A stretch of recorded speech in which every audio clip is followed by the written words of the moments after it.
It's election day in Georgia, and more than 3 million people have already cast their ballots as the last voters head to the polls to decide two races that could determine the control of the United States Senate. Democrats need to win both of those races in Georgia to get to a 50-50 tie in the Senate. That would make Vice President-elect Kamala Harris the deciding vote there. But President Trump still seems more focused on the presidential election he lost. Last night, he held a rally for Senate candidates Kelly Loeffler and David Perdue, but instead he spoke primarily about tomorrow's electoral count, issuing a message to Vice President Pence, who will preside over the joint session of Congress. I hope Mike Pence comes through for us, I have to tell you.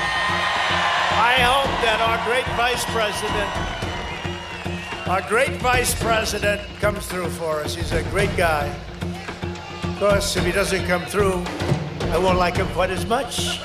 Another Trump rally is set for this afternoon in Washington, D.C. Protesters are already gathering there at Freedom Plaza ahead of the event before Congress meets to certify Joe Biden's victory in the Electoral College tomorrow. Now, Vice President Pence does not have the power to overturn the presidential election, and we'll take a deeper look at that in a moment. But we begin today with the latest on those critical Georgia runoff elections. White House correspondent Rachel Scott joins me from Atlanta now with more. Rachel, these races are neck and neck right now. What are the candidates doing to try to get out the vote with just a few hours left? Yeah, Diane, and both sides really expecting this to be really some tight runoff races here. The stakes just could not be higher. Republicans are calling this their last line of defense, and Democrats say what happens here in Georgia will determine the course of Joe Biden's presidency. So Republicans do know. Sources that I've talked to today with both of those campaigns say that they expect the Democratic turnout in early voting to be higher. That's what we saw in the general election back in November. But they are hoping that their base does turn out on Election Day, which, of course, is today. So that's why you saw the president here last night making that last-minute push for his base to get out to the polls. We also were with Democratic candidate Jon Ossoff today as he headed to a polling place, meeting with voters and talking about the base that Democrats have now been working for years to build to seize on this moment. Take a listen. Look, this is the culmination of many years of work and struggle. A decade of organizing, much of this work led by Stacey Abrams to register voters, mobilize communities, empower the people to participate, but decades of work.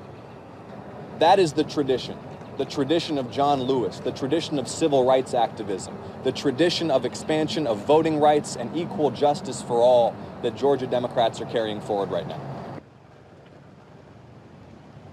Yeah, and so much of that has been focused on making sure black voters turn out to the polls and vote, and not just here in Atlanta, but really further out. That's why you saw Senator Kamala Harris, now the vice president-elect, campaigning here over the weekend, encouraging people to get out and vote at a drive-in rally. And such a big issue in these last final hours has also been just the economy and stimulus checks. We know this is something that has been ravaged by the pandemic, and Democrats really hitting the Republicans in this race hard on flip-flopping on that issue of those stimulus checks going from $600 to $2,000. Ossoff telling me today that he says that he spoke with President-elect Joe Biden last night, and if these two Democrats can secure this race, he is promising that those $2,000 stimulus checks will get through in Congress.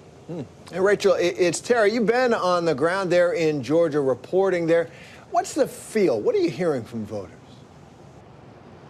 Yeah, we have been traveling more than 500 miles across the state in the final days of this election. And it's really interesting. We saw President Trump yesterday come to the 14th congressional district. And when you look at the voters who have turned out early to vote here, that 14th congressional district is the second to worst voting turnout for Republicans, for a conservative district. And so you saw President Trump trying to rally up his base. But his repeated false claims that this election was rigged, that it was stolen, that these runoff races are illegal and invalid, has some of his supporters on the fence about voting.